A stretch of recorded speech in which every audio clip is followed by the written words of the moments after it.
Who can remember? Will require to have that remembered. But these are things I know you.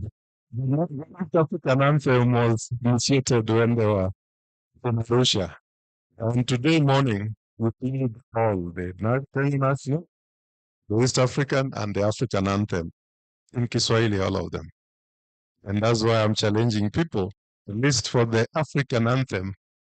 They are the only people who are participating in singing the African anthem. How many participated? I did. I was the only one, probably. So we require to understand this. Ayala and Meg, we are waiting for you. Ayala and Meg, we are waiting for you. Because their time was limited, we needed to give them us.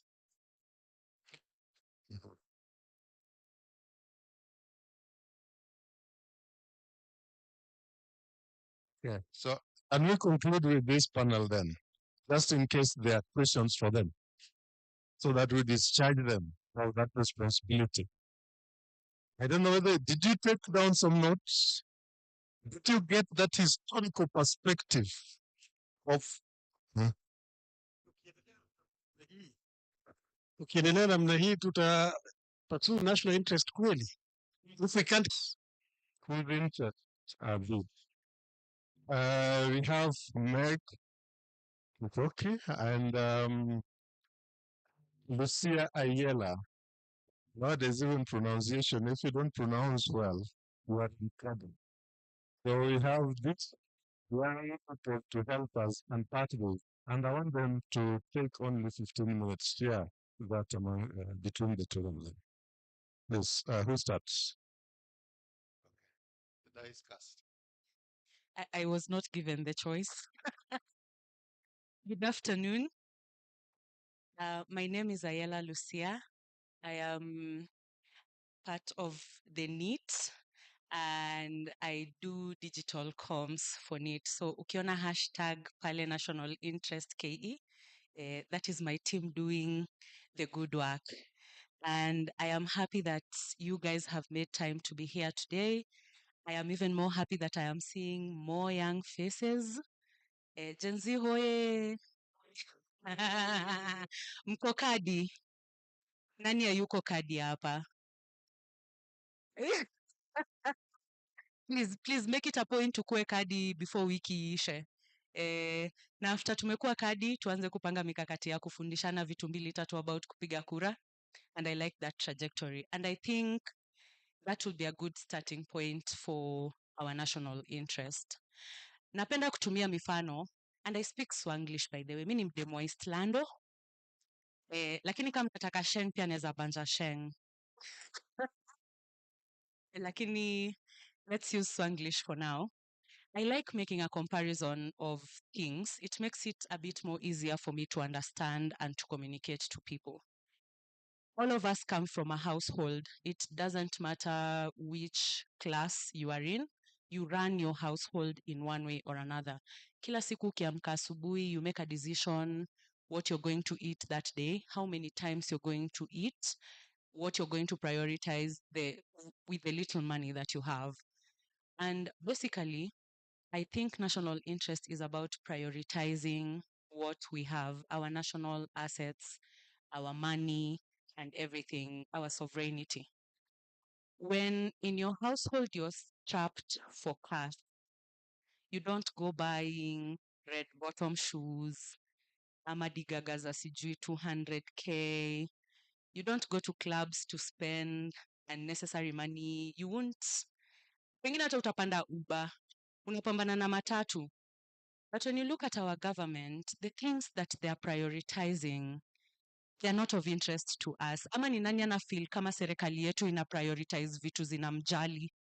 If you feel like our government prioritizes your need, please raise your hand. I would like to hear from you. I think we can all agree the priorities of our government are wrong, especially when it comes to budgeting. So in your house, the way you budget is the way you would expect our government to budget with our resources. Unfortunately, our government has made it a priority to pay debt that hasn't benefited any of us in any tangible way. I have a daughter. She's going to be 9 months next week. And my child already owes debt of around 222,000 Kenyan shillings. This is a child who cannot even say her name. So, ana grow up na deni. And there's also the case of odious debt. So we don't know hii pesa ilienda wapi, but she will be forced to pay it at some point at the expense of her education, the expense of her health, the expense of any other development that she might need growing up. And it gets me wondering what kind of world I have brought a human being into. And I question my decision a lot. And that's why I am here today. For me, this is very personal. I need Kenya to be on the straight and narrow path. And that means prioritizing our constitution. This constitution says in the budgeting process, national interest is what needs to be developed. We have a constitution that's 15 years old and it's going on to 16 years old now. But we have never sat down as Kenyans to decide what our national interests are. We have national values, which are good, but where are we prioritizing our money into going? As a Kenyan, what do you feel should be prioritized? Najua tukuli barabara, lakini infrastructure to some extent is good. However, does it mean that we need to focus all our energy on infrastructure? Where do we strike the balance that makes all of us feel like we are being heard, we are being seen, and the government actually cares for us? So I love to hear from all of us in these sessions that we are going to have today and tomorrow. But I'm also going to be sharing my insights. And for now, I'm passing it to Meg so that she can continue from where I am stopping. Ulifikiria utafikiwa lakini umefikiwa. Good afternoon. Good afternoon. Mbona mnaongea ni kama mjakula? Good afternoon. Oh, good afternoon. So my name is Margaret Mushoki. I prefer to be called Meg Mushoki. I am a member of the Kenya National Interface team. I am also the chairperson for the Political Leadership and Governance Program. And as a young person, I'd like to first of all confess that the first time I heard about the national interest was when I interacted with NEETs last year. And I got to understand national interests from this position paper. However, after interacting with this position paper for a while, I realized that us as young people actually know what our national interests are. It's just that we don't know the name. Maybe we sometimes call them priorities. Because if you look at what has been taking young people of this country to the streets, is the national interests. Most of them are just among what is here. Like, for instance, what Lucy has just discussed about the budget. It's the finance bill that really pushed us to the first protest. So, as young people, we were not going to the streets so that we could take out the president of this country out of State House. No.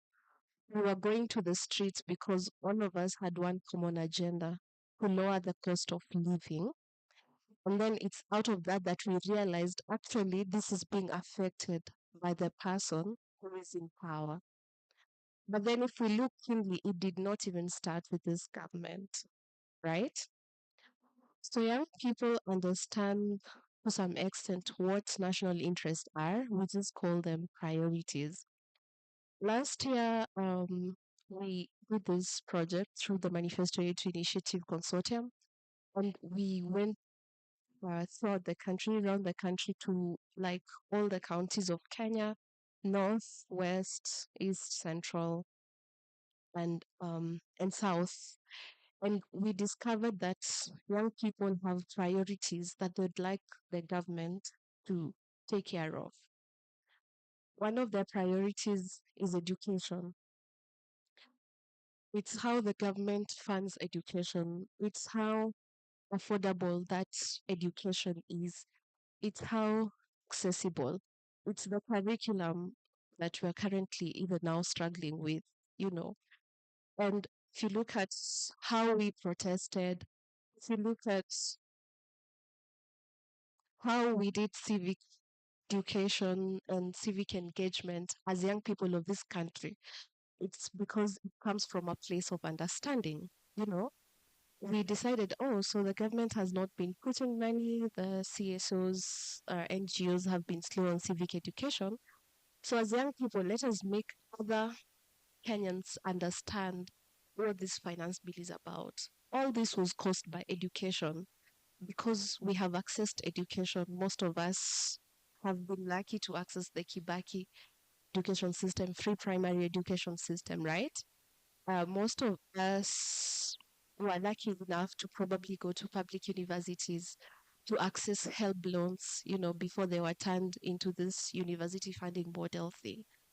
So when you look at some of the things that precipitates the anger and the agitation that young people have are national interests. It's just that they do not know how to probably call them national interests.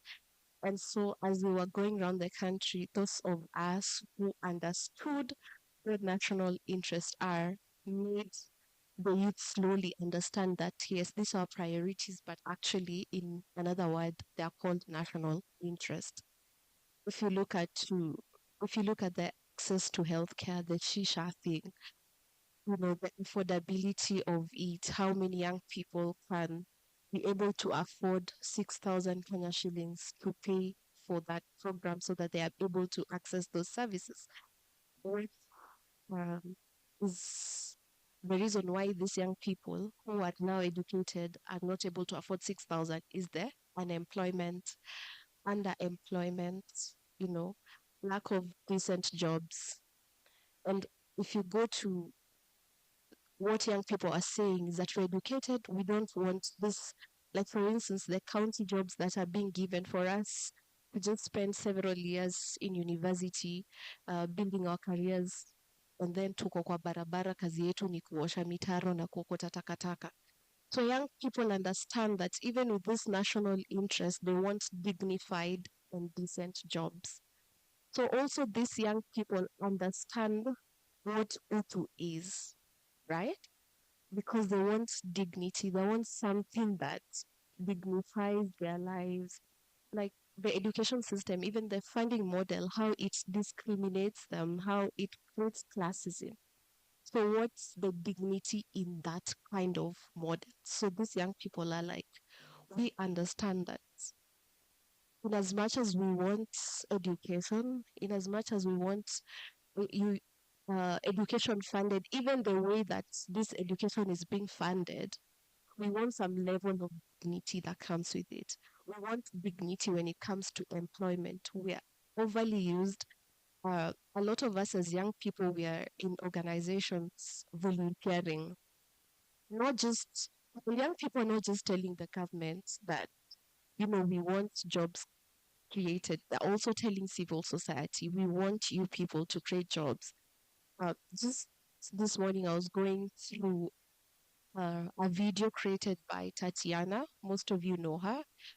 And she was talking about a very sensitive issue. She was talking about how civil society is engaging young people, how civil society is using the lives, experiences, and realities of young people, not engaging them in contracts, not engaging them in employment. So you use the realities of young people to fundraise for resources. The organization gets resources. You do not even create an opportunity for these young people to even be project leads, you know. So young people really understand what their interests are. They're like, we want employment, and this employment must also be dignified.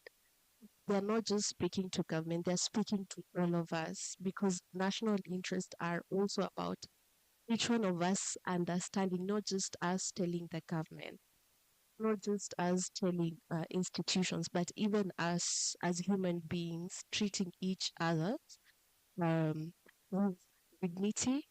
And maybe also, if you look at the Nikokadi campaign, young people have realized 2 days ago we were like, just put something and indicate on your X space what's the reason why Nikokadi. We don't want you to just come and vote, but why exactly are you coming out to register as a voter? And most young people said it's because we've not forgotten about our soldiers who have passed on. May their souls rest in peace. It's because we've not forgotten our friends whom we don't know whether they are dead or alive because they were abducted. So that's another national interest that young people are saying. They may not call it national interest, but they're saying our security, our safety, our dignity, our rights to life, to safety, the government being able to defend our human rights.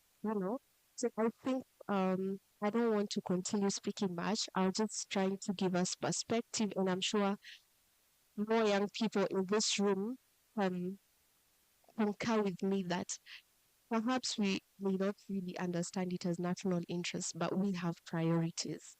And I think last year was just evident when we collected around 7 key priorities that the youth of this country indicated that those are the things that they'd like, to probably be really, really prioritized by the government and people in leadership. And one of them also includes accountability with government, transparency, Yeah. So thank you so much. Over to you, Elder. Thank you, thank you, thank you.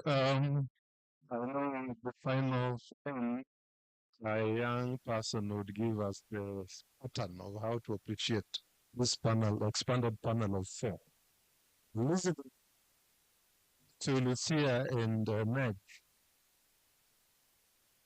we are talking about national interest. We are talking about the priority of the young people. We are talking about national interest. We must discuss the debt because it is unacceptable that you're being born even before you are release your mom's breast milk. But when we're discussing national interest, we are still having many Kenyans who do not know them. Awareness about that is important. But even as we're discussing national interest, we discuss certain national issues. Chief, cha, funding model, and all that, as if they are strange and foreign things. They are at the center of the national interest. But even as we're discussing national interest, decent jobs, dignified and decent jobs and opportunities is at the center. That's what I'm getting. But discussing national interest, it is horizontal, vertical. Horizontal, it touches on all the agencies, the resources that are there. Vertical, it touches the national government, county government, that's 90% of what we are seeing. Ladies and gentlemen, who has something useful to add? I'm seeing hands there, and I'll be picking in fives. I saw the first hand here, number one. I may not remember the names. Number two, number three, and number five. You get your numbers? Who's number one? Who's number two? Who's number three? Number four? Number five? Please, a minute each. Thank you so much. Malasen Hamida from UDA party. I don't know whether my question might be useful or anything, but the issue we've been discussing, I've heard been said about the interest. is security and economic interest. What do we think about the ideological interest? Because we were taken through what is Kenya, but do we know who is a Kenyan? We are of different nations. So is it not imperative to have an ideological interest whereby we can define ourselves as Kenyans so that we can collectively look into our challenges as Kenyans? Because as my sisters alluded to here, that the issue of the debt might not be triggered from this regime. It actually comes, it is actually a collective and handling of different regimes' challenges. But then also, we've s- w- we've be, it was said here in the morning that the IMF issues and the World Bank. Don't we think it is also crucial for us to look at the diplomatic interest? Because by the end of the day, if they determine how we budget, we do our budget, is it not imperative that in this position paper, there is something in line with diplomatic interest? Because now you said it is very clear with the Iran US Israel war, it is clear to everyone that national interest is something that can be looked into. Thank you so much. Just take note of those comments, the questions that are also there. All of our panelists will respond to them. Thank you.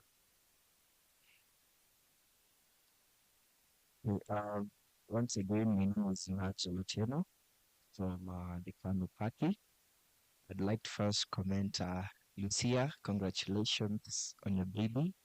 I'm tempted to refer you to Sauti Sol's song Nerea. Why do you make a comment there? Huyu mtoto mchunge umlinde vizuri, because probably in the future she'll be the personification of what national interest is. So mchunge tafadhali. Mine first is a comment. There is something that sort of triggered and angered me some time back. I think in February of last year, I was in Rwanda, and I was doing some studies there. And this, facilitator was speaking when he gave reference to the Gen Z movement in Kenya. And he was an old man, probably in his 60s, referred to the Gen Z movement in Kenya as a stupid thing which the young people are doing in Kenya. That sort of angered me to the point that I felt like walking out of what this man was saying. Simply because when I look back to the events of June 24th, it is totally absurd to call young people who came out to fight for something that Meg talked about, dignity. Someone who has come out willing to die on the streets of Parliament, you're calling their fight and agitation stupidity.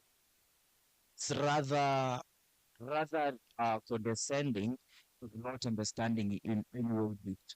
And so I would believe in this generation, the intention in this, that what we are agitating for as young people is dignity. For that young person, in 2011, there was something that happened in the Arab world called the Arab Spring Movement.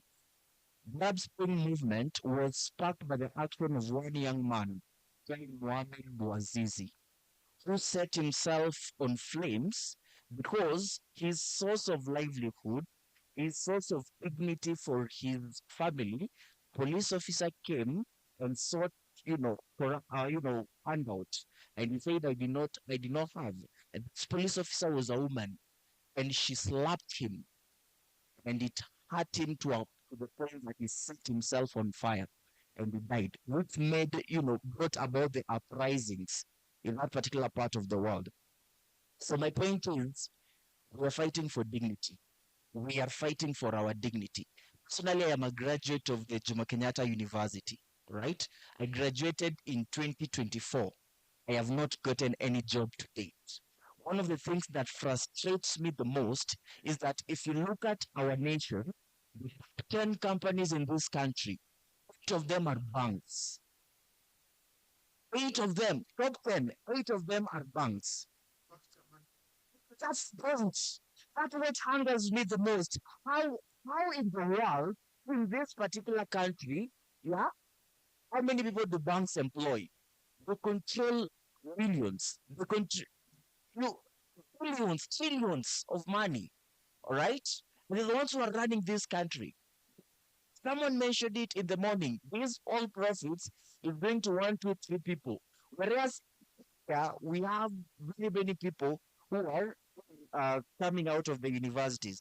And so my question, I love the idea of national interest. Meg, you had it last year. My interaction with Nate for the first time is this year, and I'm hearing it, and I love the idea from the presentation that was presented by our elders. So my 2 questions are these: one, for the as young people, the older generation, you have seen all this agitation. How would you advise us, or how do we as young people channel all this passion and agitation? Yeah, we're on the streets, we are crying, willing to take a bullet for what we believe in. Can we channel it instead of saying these young people they are not this, they are that, they are all this other stuff? And then the second bit, it is Oliver who mentioned that we need to populate these places of leadership with the right people, right? What's then the place of goodwill? Because I do believe it plays a critical role in leadership. What's the place of goodwill of our leaders who have put in this position to serve us? Because we have the Constitution as a document, but we also have the Constitution which has a spirit that is supposed to fuel how these things are going to be implemented. Thank you. My name is Nigel Otieno. Good afternoon. I've tried to listen to the speakers since morning, and I came to understand that this problem we are talking about started area 1960s when we got independence. One of the weaknesses that those people who went to Lancaster, it seems like they were given some secrets of governance under the constitution of the colonial.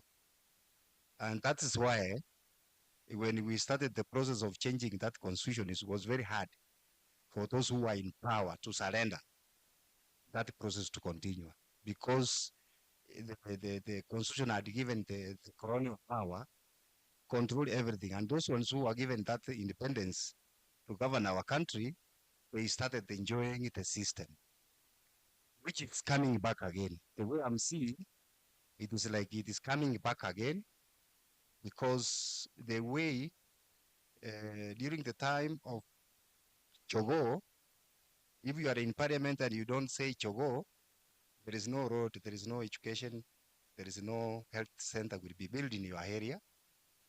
So that discrimination was there.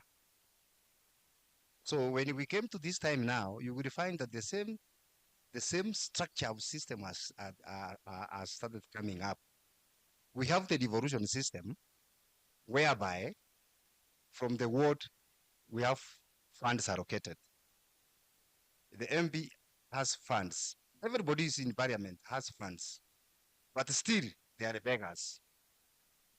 They are begging every day, and the president is promising a lot of millions of money.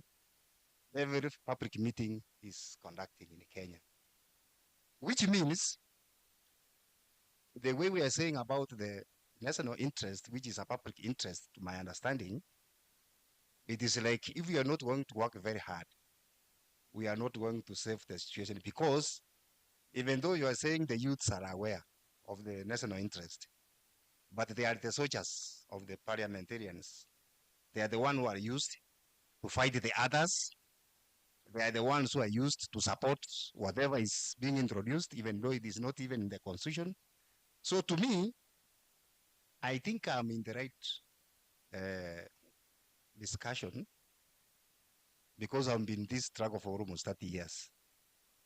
I started fighting for the rights of the people from the informal settlement in 1996. We're fighting for housing, the water, education, health. You know how informal settlements have been marginalized for many years because of the segregation which was done by the colonial. So you find that we managed even to vote for our like the councillors from 1997. But when they go to those offices, they change. They change always. I don't know what they get there. They become against the community. Somebody will be very strong fighting for the rights of the people when he is in a certain organization. But once he gets that chance to become an MP, he becomes the enemy of the community. The issues which he was dealing with, he forgets. He thinks of personal interest. So to me, I urge this team, which has prepared for this conference, to organize more conferences or meetings into different wards in Kenya so that we can enlighten many people to understand that our country is going back to 1960s because it is going back the way I'm seeing it. Because even me, I have a son who did physiotherapy. Yesterday evening, my wife was forcing me to look for the way for him to go outside Kenya. He was saying here, there is no work here in Kenya. If it is jeshi, ukitaka mtoto andikwe jeshi, lazima uuze samba, over 500,000. Ukitaka prisons, the same. Ukitaka Kenya police, the same. Ukitaka ofisi kwa serikali, the same. Ukitaka climate work, the same. Kila kazi inafanywa Kenya. Kama una network, haupati. So there is no balancing of the national resource. Those people are able to connect themselves. And if they have finished their families, now they look for money from those people who are not connected. So to me, I urge this team that this is a very good idea of doing reflection and evaluating where we are. What can we do? Is to make the Kenyans understand that the situation we are in, if we don't wake up, we are not going to save it. For example, we have fought for housing. In Kenya, previously they used to allocate around 3% for housing in Kenya. We have fought for it. And when now we have the goodwill of housing development, you will see how the houses are built. And even most of the people from the informal settlements are being displaced by water, by evictions, by land grabbing, because land grabbing is going on very serious now. People are pretending the national government is doing houses, but some of the lands are being grabbed under the housing development program. So to me, I'm very happy to participate in this, and I hope we are going to come up with a strategy that will make more Kenyans to understand, and because we are heading for election, so that they can know who are we going to elect 2027. Your name so that Oh, I'm Ezekiel Rema. I said earlier morning. From Muungano wa Wanavijiji. Ezekiel Rema is Chairman Emeritus Muungano wa Wanavijiji, and he's also been the chair of the Toy Market Association. The ones who resisted the grabbers there. So you understand when he says that. And I like you mentioned that at Lancaster, when the colonialists were negotiating, they actually injected the would-be leaders with something, a virus. You call it a software. People are saying, isn't it? Software has existed and still remains. You're wondering when it will ever be going to decisively. So, thank you. Please, 6 minutes. Bring us with others. All right. When you talk about national interest as a national conversation, my question is why? Why you have your conversation national interest? Then the answer would be like either we are losing it or we have lost it. And if you have lost, we have lost it, in that sense. And what really is it that we have lost that has taken us down the path that we no longer have national interest in the heart of everything we do, or are losing it? And my submission to this conference is that I think we have taken up a culture that is not ours, a culture that is destructive, culture that must be deconstructed if at all we have to have our nation back in the interest of individuals of the nation and the nation at large. And I think that we have taken up capitalistic culture, and that is what is eating us. And from what was presented in the morning, the culture came with colonialism, and we have stuck with it, and unfortunately we are propagating it. And in the view of Rosa Luxemburg in her 1903 publication, 1913, sorry, imperialism then becomes a subconscious or an involuntary offshoot of capitalism. And that is what you are seeing today. And that is what is worrying us, that it's no longer just capitalism. We have gone into imperialism from the lowest of society to the highest. And the worst bit is that the society tests the culture of its leadership. And the leadership took up the culture of imperialism. And that is now becoming the culture of Kenya. We talk about social things right now. We are extracting. The culture of capitalism is a culture of extraction. We're extracting even where it's immoral. But capitalism has no fences. It has to profit out of everything. We want to profit out of health. We want to profit out of education. We are capitalizing everything. We're looking at everything that is social from a capitalistic lens. We have capitalized our politics. It's about how much do I extract from there as an individual? And if I cannot extract as an individual, how much do I extract from there as an organization, as a political party? We are extracting from each other to the extent that we don't even recognize ourselves. We don't have boundaries of how much we're extracting, and that's killing us every day. People are running for office today so they can extract. It has turned from just mere capitalism to imperialism. And imperialism has no walls. It will eat and eat until it eats itself and dies. So my submission is, if we have to kill this virus of capitalism that has quickly propagated into imperialism, that today, if you tell a young person that there's a moral way of you making money, what's the culture of the state has taught them that you should get rich, however the process, let the end justify the means. Well, if I can, I have to be a millionaire overnight, because if I don't, it's will. So why should I hold back? That is why our estates are not safe, our streets are not safe. And those people who are speaking against these things are now not making it safe to extract. So we will extract you so that we have space to extract more. That's the culture that we are in right now. Man eating man. And worse, if I have power, I'll eat you unapologetically. And that's what the state is doing. So my thinking is that we have to, as people who care for this country and who care for this continent, go out there and preach people back home with the culture of African socialism or its alternatives, so that we look at each other as human beings, as before profit and loss. Thank you. Name, please, name, please, name, please. My name is Collins, Omadon Collins. I'm the Executive Director at Civic Voices. We use technology to enhance civic engagement and public participation. Thank you. Thank you. Very powerful. Thank you. Number 5. Huh?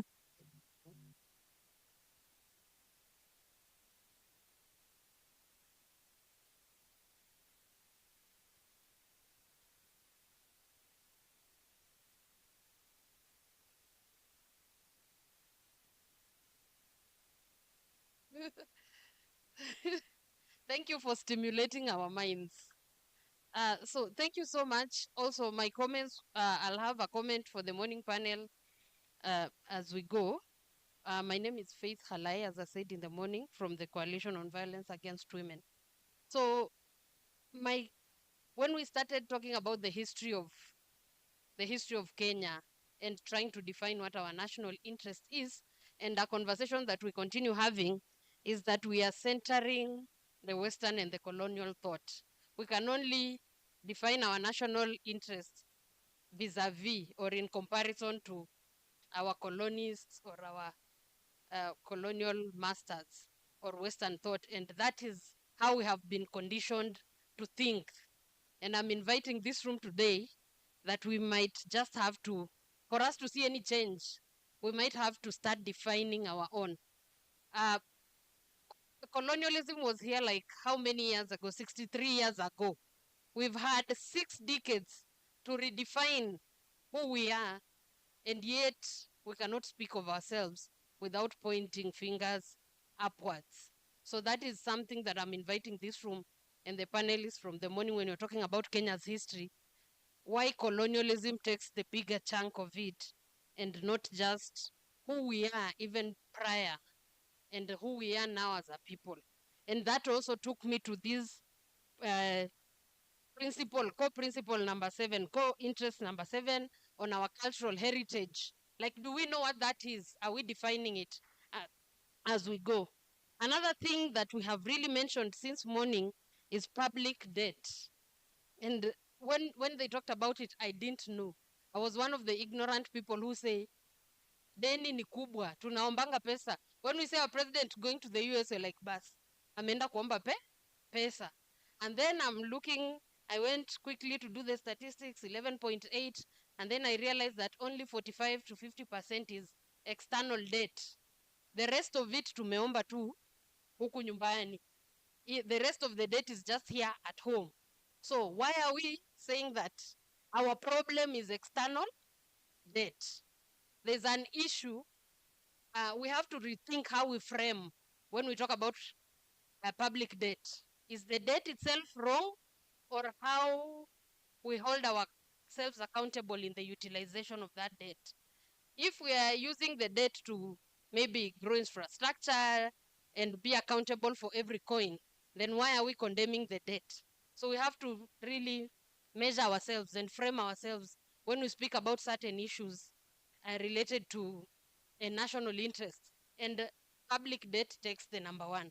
If we are reading that provision well, we saw national interest, and then we saw something there about public debt taking priority. So we need to reframe ourselves and really understand what you are talking about, and also interrogate domestic debt. Lastly, when we are talking about, I want to amplify the conversation from the morning about political parties when we are counting them and writing them down, and ended with 2,000 elected members and 150 people vying for these seats. And we're asking ourselves, if we have one national interest, why do they fight all of them about it? The problem is ours as Kenyans. We do not understand national interest, and therefore we are always prioritizing individual manifestos. And we know that our cycle is 5 years. So after every 5 years, a presidential candidate comes with a manifesto, and we say, tunaulizananga, manifesto yako ni gani? So we elect the manifesto instead of us now standing and saying, no, your manifesto does not align with national interest, therefore we do not want you to stand. So our issue is Kenyan. We look at the manifesto and go. So what happens is that you will have in the last cycle, when we have Beyond Zero, Linda Mama, when the new come in, they cancel that one. It's zero, we start from zero health. And then now we come housing and SHA. When the new government comes, they say, iyo nyumba haiwork, sindio? So those houses will remain there unfinished because the new government has come in and now resources can't go to house to finish that program. Now we start again from zero. So that is our cycle. And it is a very short cycle. So 5 years, 5 years, 5 years.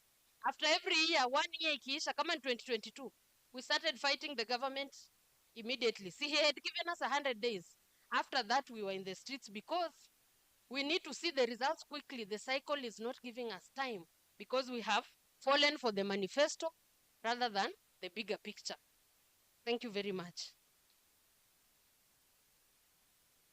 I'm sorry, allow me to cut it at that point so that we have responses 1 minute each because the next conversation would still open up for the plenary engagement, because particularly the issues we are dealing with are on the national interest. So I'm sorry to stop it at that level, and I'll be starting with the elders, because the young people's voice comes first and last. First, but I'll start with the elders because the young people's voice comes first. So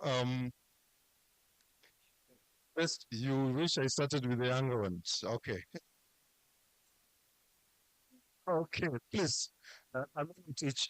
You don't have to respond to all the questions because this is part of a conversation which will be continued beyond even this conference. Thank you. I think it's in order that the elders finish so that they can bless us with their wisdom. If you look at the composition of NEET, you will realize that you have a representation of the baby boomers, the Gen X, the millennials, and the Gen Zs. So it's a nice intergenerational think tank. Hamida, I remember you from somewhere. Don't know if you remember me. It's nice to see you again. Good to know that you're keeping the fire burning. Please don't give up. It's so refreshing to see. And I want to talk on diplomatic interests. We cannot talk about diplomatic interests when we have not talked about our national interest. Our national interest is what informs our diplomatic interest. I think you've heard in the news that the vice president from China is around. He is here to negotiate trade deals. But here's the thing. When our government goes into these meetings, they go to accept, they go to tick boxes, they don't go to negotiate. Why? Because we've never defined our national interest. And our national interest is what should determine how we relate with other nations. I think you guys heard about Rubio being in Munich. Was it Munich? They said Munich is the new Berlin. And he made it very clear that America wanted to have a partnership with Europe to reintroduce colonialism in simple terms. He didn't use those exact words, but basically that's what he said. But even in saying that America wanted to partner with Europe, he made sure to insist that America's national interests came first before any partnership that they're going to do. When you look at the way Trump is moving, he doesn't care who he steps on as long as he has satisfied the American national interest, which is to force Americans on all of us down our throats, basically. So national interest is the foundation for diplomatic interactions. The other day, Madividi alienda kuongea na watu wa Russia. And they dismissed him very fast and they said, we shall have nothing to do with your dead. You deal with your dead. Do you think if Americans had died in Russia, that would have been the same conversation we will be having? Definitely no, because the Americans know their national interest. And if an American has died somewhere, and let me tell you a story. Sorry, I'm going to take more than a minute. My niece is born to Kenyan parents. This is my sister's child. Both her parents are Kenyans, but they live in the US. And because she was born in the US, she has an American birth certificate and an American passport. For a while, because my sister needed to go back to school, she came here to Kenya to live with us.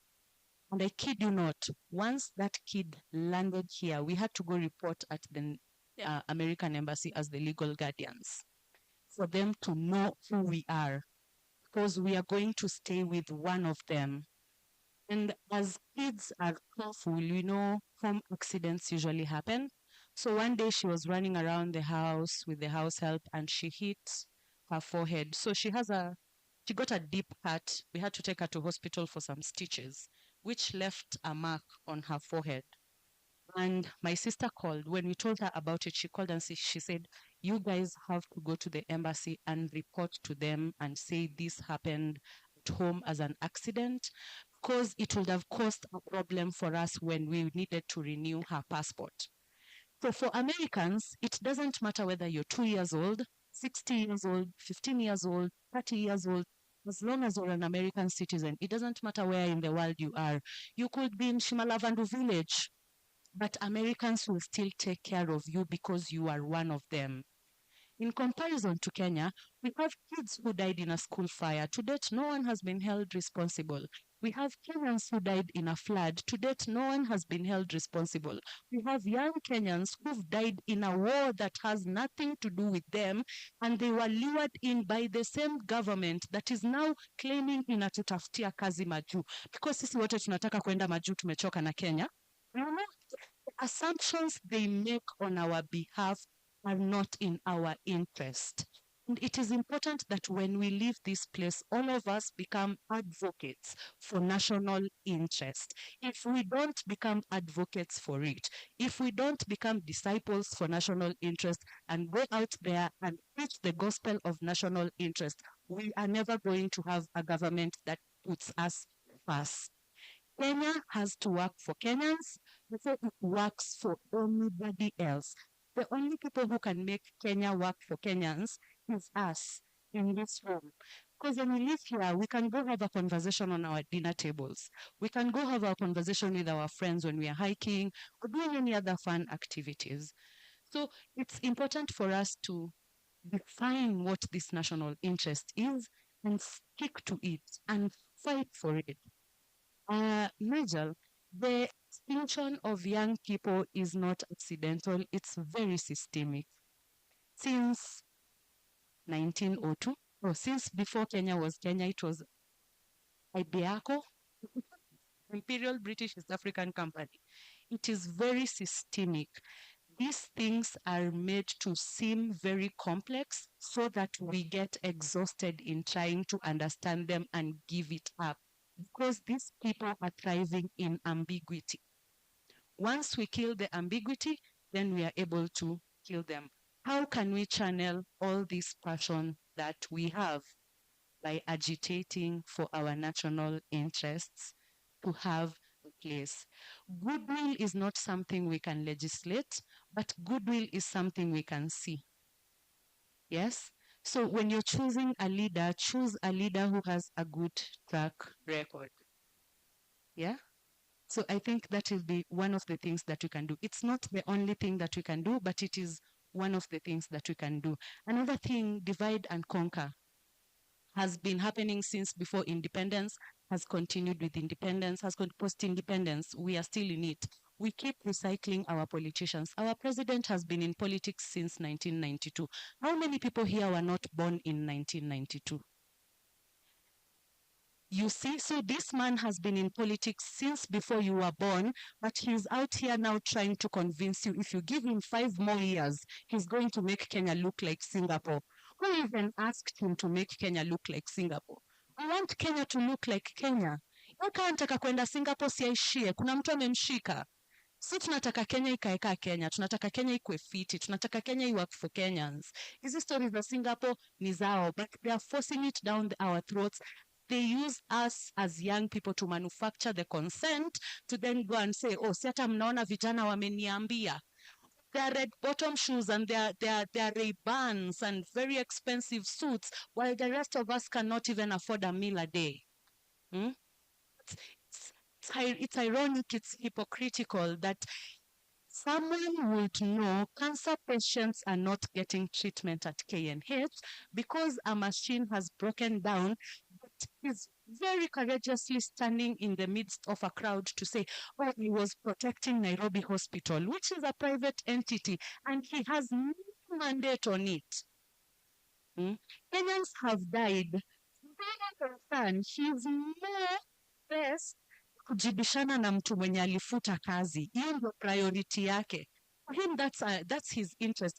And he actually is so delusional that he thinks whatever he thinks is important to him is important to us. And he has been on a tirade of abuses for the past few days. Aden ameingia bunge, hizi mashida zote zimemwondolea kwa sababu ako tax exempt, amepewa gari kubwa, so have kurukaruka sewage yako na 4-wheel drive, sasa anaweza jidrive, anaweza piga siren kwa traffic. Sisi wengine ni mafala, tuliamka mapema tufike kule tunaenda.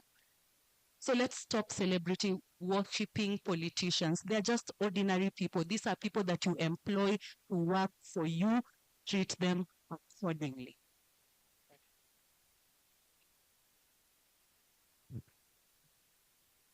So my colleagues and fellow youths have represented, and they have proven to you that they have some level of understanding and they're ready to be included and to continue preaching the gospel of national interest. I'd just like to mention something that one of our elders mentioned here about young people being the same ones who are paid by politicians to go and cause chaos. And I am a youth advocate and I am a great believer of young people. And I had stated earlier that we do not have jobs. We are advocating for young people to get jobs and decent jobs. So if you tell a young person who does not have a source of employment something to eat in the evening, that's if they do something that is Bunism, they will get money. Trust you me, they will do it. It is circumstantial, and that is what our leaders do. They deny us dignified jobs so that we can become desperate and vulnerable, so that they can use us. So how you can help us as generations that have gone ahead of us, we are trying. If you look in, you will see we are trying. We are calling out each other, right? We're calling out young people who we feel are selling us out to leaders. It is to support us in not continuing to profile us in that manner, because we can also profile our parents, the boomers and the X, because we have seen clips when we are busy doing protests and agitating and they're inside a church on a Saturday receiving 50 Kenyan shillings from a politician. So even as young people who decide to start also blaming the boomers, it's just that you, the X and boomers are not used in the streets. But in other ways, you are given those incentives to vote in the wrong kind of leadership. So I think one thing I'd like to call us to is to stop profiling young people. Today, I was looking at what's happening on social media. If you go to Buzzroom Kenya, you will see that I was just checking it because I saw it and it disturbed me. Buzzroom Kenya wrote an update on social media, and they say IBC says young Kenyans are no show at registration centers in the ongoing national voter registration exercise. So this is media profiling us. When we go to our parents, they profile us. When we're trying to say, before you even teach us about national interest, we understand, we see it, we're trying to fight for a good cause that we can liberate all of us. Then there's the media, when we are the ones who have started to follow ourselves as we are waited for IBC to help us. We decided, no, IBC, actually, you're going to come and do voter registration for us. The media goes ahead and says young people are a no-show. Yet yesterday we saw that in Embakasi East, like some young people overstayed there.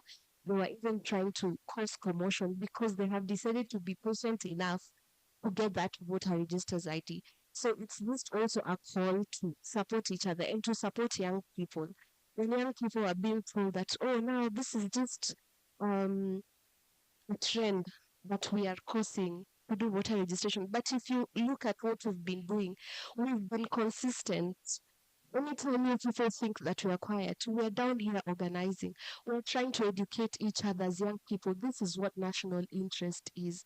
We are going using our own resources, sometimes even lacking resources. Like we wish we had money to pay an organization like Civic Voices, who last year helped us when we could only gather 40 youths inside our room to just try and gather what are our agitations, how do we fund them, where do they fall under national interest? What are national interests? He volunteered to give his organization to us at no cost to do digital participation so that more young people could engage.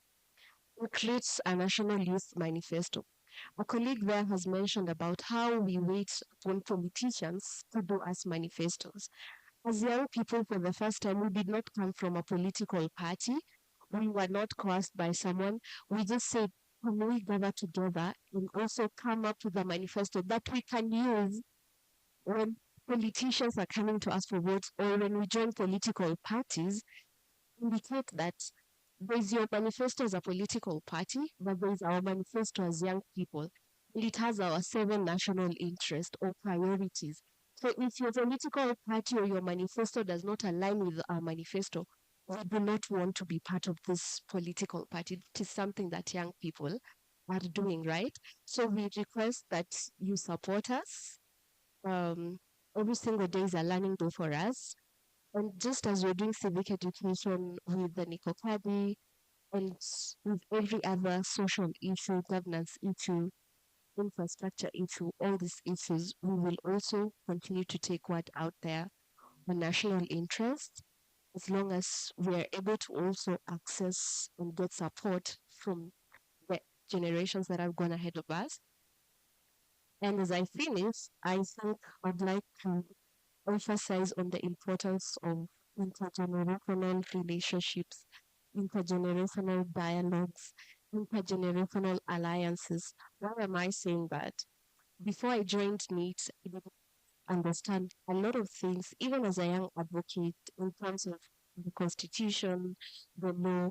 I did not know a lot about where we've come from, our history. But through being in NEET and being a member of NEET, I have understood a lot of things. And what that does is that it creates a ripple effect that I'm able to meet other young people. Like, for instance, we reached 52,000 young people last year in a span of several months. And we just had one sitting with the NEET members as young people, a group of around 8 people. And we got information and we got an understanding. So I'm thinking, how much more would happen if we also continuously have intergenerational engagement, because we are 57% voters in this country. So that means we largely contribute to the kind of leaders that we have. But if we have an understanding from those people who have gone ahead of us, then it is easy to use the digital tools that we're using, the civic education digitally that we're using to educate more young people and to come to an understanding as a nation and to go forward together. So thank you so much and God bless you all. Thank you. Yeah, so I think we will not respond to what they have said. They have made their point so clear. It would be a mistake to start again. Yeah.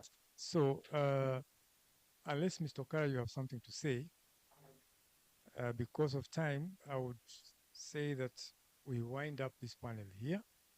Allow Mr. Zain Abubakar come forward, because the discussion is the same. The subject continues into tomorrow and so on. So we shall still have time to feed in, especially the two of us. So do you want something to say? Do you have something to say, or we let Zain Abubakar come? Yeah, Zain, I think you are needed in front. So I would like to thank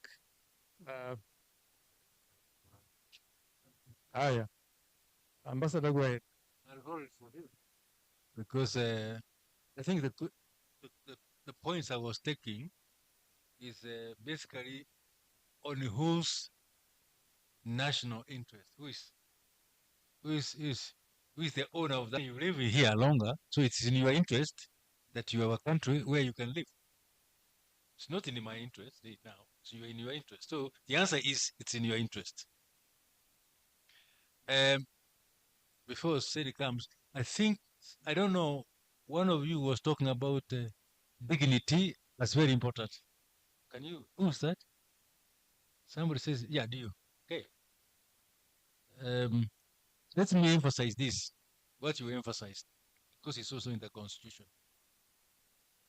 What you want as a young person and everybody else is a life of dignity. Basically, see life ya utumwa, the life of dignity. And even you as young people may realize that to live a life of dignity also needs a little bit of courage. But what does it mean to live a life of dignity? What does it actually mean? What do you feel like if you are living a life of dignity? How would you explain it?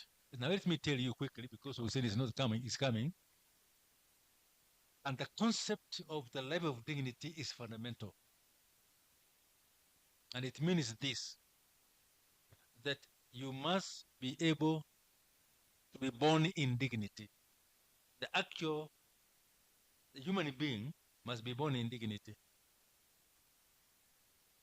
must grow in dignity, must not be humiliated in the life he lives. And when they die, they should die in dignity, even when they are in hospital.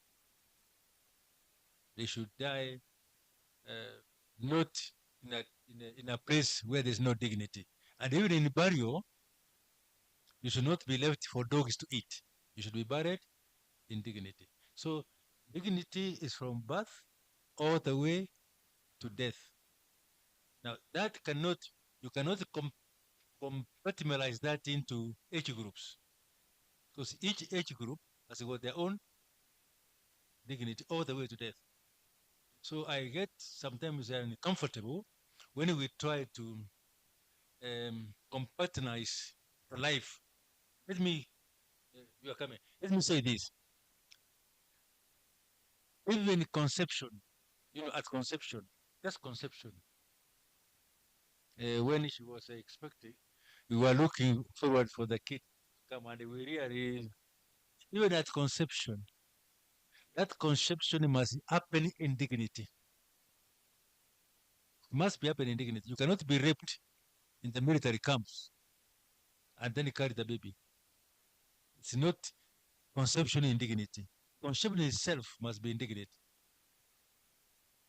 See, the mother must be dignified and the child must be expected to be born. Now, if you are expecting a child which you don't want, you as the mother, and the father doesn't want, there's no way that kid is going to be born in dignity. She could be born actually in Pironals. So that is the first point of the life of dignity, is at conception and at birth. It's very important. And then you continue, and when you die in dignity. Now, you cannot have that unless you emphasize two things in the child: the health of the child and the mother. That's why health cannot be commercialized. That's why health cannot be privatized. Because the birth of a child is not privatized. Yeah, I will emphasize this later on. It's not privatized. Because human beings are not supposed to be left to produce a child alone. Alone, no. Communal. You have to be supported. Somebody must be there to assist. So that child to survive and the mother to survive. The mother to survive and the child to survive, there must be another person around. So anybody who tells you that you want to privatize health does not understand that it's not possible. It's not possible to live in dignity if health is privatized. It's not possible. And if death is also privatized, it's not possible, because you can be left to die on the emergency ward. If you don't understand that, you will not be able to understand that health must be a national interest. See? So when we say health is a national interest priority, that's what it means. Because if you don't understand, you will not put health as a national interest. You commercialize it. You go to Shah, you do everywhere. See? And you can't discuss it. You see my point? So that's why we must define what really do we understand by the national interest. It's not just okay. And the dignity is at the center of national interest. Because even being left to die of starvation is a death dying in indignity. Isn't it? Yeah. Yeah. So I think you're going to discuss that. And I'm just answering for you guys. Eh? Yes, thank you very much. So, can we clap? Asante. So, yeah, we have a lot to discuss in these 2 days, and we shall continue. So, we are continuing. Bado tunaendelea. Now, I would like to invite Zain Abubakar. Zain played an important role in the constitution-making process. Played an important role in the constitution-making process. He was also the first CEO of Uraia when it was formed. And Boaz Waruku was speaking here, I think was the first chairperson, chair of the board. So these are founding members of Uraia, the famous Uraia, which is here well represented. So, and I can't tell Zain what to say. Because